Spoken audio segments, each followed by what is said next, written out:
Thinking about all the timeless days. I know that I love you and I need you in this lifetime always. Oh yeah. My prayer is that we'll be together. Gray hair bent over with old days.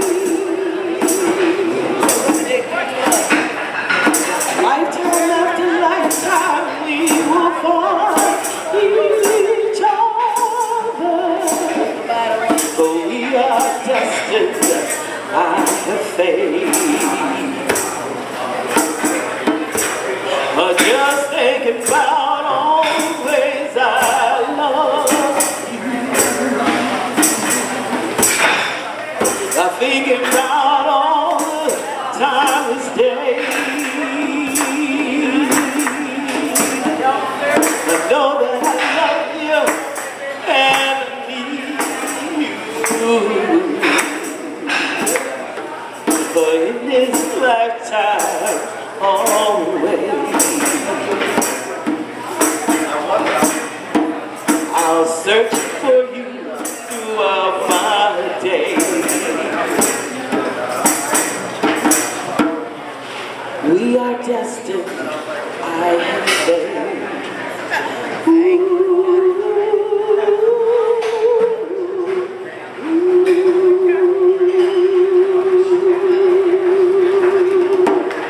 That's to get it dedicated to Michelle and Barack Obama. So, let's get back to the little girl. Okay, so in our last installment, she came out to wage her war. So, let's find out what happened. Do you think she won? Do you think she lost? When you wage a war against yourself, can there be a winner and a loser? Yes, there can. What makes you win? What makes you lose?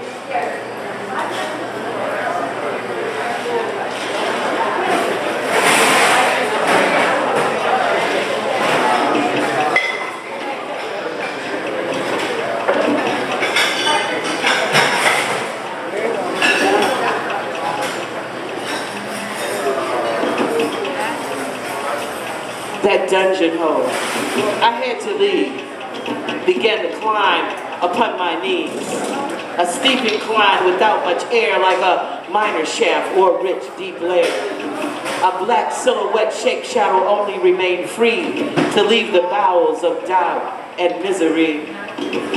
After a while, I raised to one ear. It seemed my lungs cleared a little. I could breathe. A shaky stand on awkward legs, shadow shake black as ore undredged. From wobbly walk to unsteady gait, my legs grew stronger, handling my body's weight. Crude shaped shadow, shifting its form. Features grow finer, shape edges glow, reflecting bright colors from walk walls below. The shadow shape that was me began to see, began to know I could leave this dungeon hole below. Unsteady gait became a trot. The slope from the book of life was fought for, was it not? The air grew clearer. My lungs began to swell. The strength in my legs increased by measure as well. A run was next, arms swinging, head high. My shadow now becoming a colorful version of I can do this. I can face the outside. I can live in the real world and not die inside. But how, was my question. Where is truth to be found? I raced up the slope, expecting answers at the summit. Somehow now, dashed through the opening, halting at cliff's edge, said to myself, universe, what is this? Progressing, blurred version had begun to infill colors and textures I was becoming for real. As I stared on the cliff, it became very clear there were all of my doubts in huge mountain piles from there to here. They lay in a pattern that resembled a face, a ferocious monster, dragon mouth open, ready to erase all knowing of me. But down its throat, I caught a glimpse of the truth I was seeking. It made grotesque sense. Two options confronted me.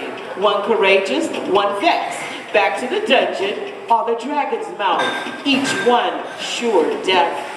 The vexed one I knew, I had lived it my whole life. The one of courage was new to me. Sessendoji the warrior, was I or not? Or maybe I was perhaps a hidden side, the warrior for truth, to get it, willing to die. I refuse to go back to that dungeon hole place. This little girl wants to grow, learn, and love. Of life I must taste. So I spread my arms and chanted my prayers. I dove in the dragon's mouth for the truth. Yes, I dared. I jumped off the cliff, arching up, courage formed. I dived into the dragon's mouth, spread amongst my doubts formed. I expected to find truth and death side by side, but instead, the dragon's mouth became an ocean sea with a soft velvet tide. With my arms and wings, I kissed the water and began to ascend. I was flying toward heaven. Amen, brethren. Amen. I soared over ocean, country, and plain. My body clearly formed, beautifully colored, strange to soar, live and love, cry and feel pain. All parts of living fully. My quest was not in vain. As I glided through space, breathing in the sweet air, I thought to myself, the untamed spirit, would he care to soar with me? Stretching my wings, I turned, rising slightly, set on a path of discovery. That was part 3. So the little girl jumped off the cliff into her dragon's mouth of doubts. And instead of death, she found flight and heaven and freedom.